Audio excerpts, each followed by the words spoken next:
Celebrating Native Omaha Days, a ceremony was held for a new space that will welcome non-natives to North Omaha.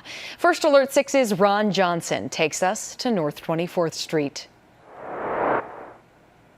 It was a celebration of North Omaha as the community welcomed a new space. The excitement is not only mine, but the community, and that's the way it should be. It's called the North Omaha Visitor Center, and community leaders say it'll spur more economic development. We're going to do tourism and bring people to North Omaha who will in turn spend their money for food and events and clothing. Daviel Phillips is the architect of the new center and says it was important to create a space that reflects the community it serves. And so being a part of this project is like a culmination of seeing all those connections come together to make something really, truly special happen. One of the more prominent design elements you'll find inside is a wall of notable and national figures with ties to North Omaha. Everything we've done in the development of the project has been intentional.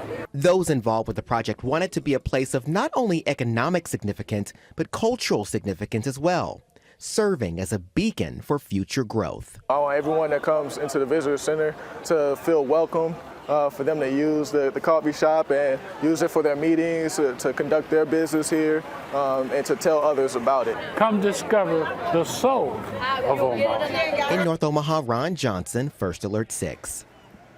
Today was a soft opening of the Visitor Center. It will officially open to the public in September. Senator Terrell McKinney was there today, and he helped write the legislation that provided funds to create the center.